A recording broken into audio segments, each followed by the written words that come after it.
سلام، به پلیس تیوی خوش اومدین. تو این اپیزود میخوایم بریم سراغ شهر پریپیات.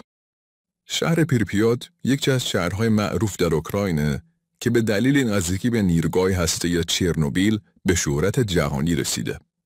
پریپیات در شمال اوکراین و نزدیک مرز بلاروس واقع شده. این شهر در 3 کیلومتری نیروگاه هسته‌ای چرنوبیل قرار داره. جمعیت پریپیات تقریباً 50,000 نفر بود که این جمعیت عمدتاً شامل کارکنان نیروگاه و خانواده هاشون بود. در اصل این شهر رو برای همین کارکنان نیروگاه ساخته بودن. اما در حال حاضر بیش از 30 ساله که در این شهر کسی زندگی نمیکنه و تبدیل به یه مخروبه شده. چرا؟ بریم دلیلشو با هم دیگه ببینیم. توی شب بهاری تو 26 آوریل 1986 کارکنان نیروگاه هسته‌ای چرنوبیل در حال انجام یک آزمایش رو راکتور شماره 4 بودن. کارکنان تصمیم گرفتن توانایی راکتور شماره 4 رو با سرعت پایین‌تر از حد استاندارد آزمایش کنن. اونا اشتباهاتی رو مرتکب شدن که منجر به انفجاری مهیب در دل راکتور شد. 2 انفجار رخ داد. اولین انفجار سقف فلزی راکتور رو کنار زد و دومین انفجار با پراکنده کردن تکه‌های گرافیت و دیگر عناصر راکتور به اطراف آتش‌سوزی شدیدی رو در محل ایجاد کرد و مقدار عظیمی از مواد رادیواکتیو رو تو محل آزاد کرد. آتش‌نشانا به سرعت برای مهار آتش به محل حادثه اعزام شدند. بی‌خبر از اینکه با یکی از مرگبارترین خطرات پنهان یعنی تشعشعات هسته‌ای روبرو هستند. خیلی از اونا در حین انجام عملیات و یا بعدها به خاطر عوارض برخورد با مواد رادیواکتیو جون خودشون از دست دادن. مردم شهر پریپیات ساعتی پس از وقوع حادثه به سرعت و بدون اخطار قبلی شهر رو تخلیه کردند. به مردم گفته شد برای مدت کوتاهی شهر رو ترک میکنن و به زودی به خونه‌هاشون برمیگردن. اما خودشون هم میدونستن که یه دروغه. شهر آلوده شده بود و دیگه زندگی تو پریپیات غیر ممکن بود. در حال حاضر و بعد از گذشت بیش از 30 سال از اون اتفاق، پریپیات به شهر ممنوعه و خالی از سکن تبدیل شده.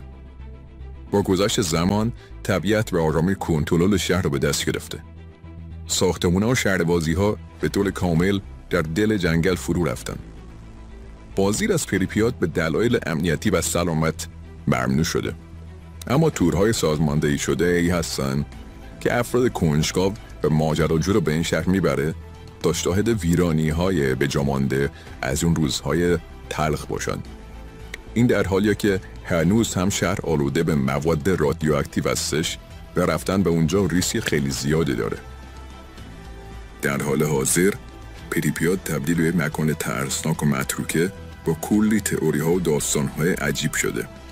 گزارش‌های زیادی داده میشه از دیده شدن ارواح و یا شنیده شدن صداهای مانند جیغ. برخی مردم اعتقاد دارن روی کسانی که در اثر انفجار نیروگاه جون خودشون از دست دادن تو این منطقه سرگردانن. این اعتقاد رو بیشتر کسانی دارن که از این منطقه بازدید کردن و عمق فاجعه رو درک کردن. کسانی که به این منطقه میرن میگن که هنگام وارد شدن به شهر و بازدید از مخروبه ها ترس عجیبی رو حس میکنن. اونا حتی از شنیده شدن صداهایی مانند صدای ناله انسان یا جیغ زدن یک بچه و یا حتی باز و بسته شدن درها میگن. حتی بعضی از بازدید کننده ها از دیده شدن روح‌های سرگردان و سایه‌های ترسناک در این منطقه صحبت میکنن. البته باید گفت که احساس ترس هنگام بازدید از این شهر بی دلیل هم نیست. مردمی که هنگام تخلیه هیچ وسیله‌ای رو با خودشون نبردن و چیزی رو جمع نکردن. همه وسایل خونه و مدرسه ها و همچنین شهر بازی ها به حال خودشون رها شدن. غذایی که در حال پخته شدن رها شده. لباسهایی که در حال شسته شدن بودن. تخت خوابی که هنوز هم مرتب نشده و کلی چیزهای دیگه که آدم با دیدنش احساس عجیبی رو حس میکنه.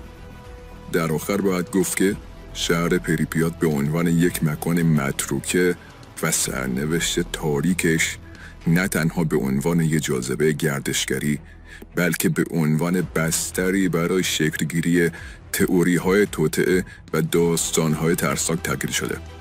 اگه عاشق دیدن مکان‌های مرموز و ترسناک هستی حتما پریپیات میتونه جای جذابی برات باشه. لایک و سابسکرایب یادتون نره. فعلا خداحافظ.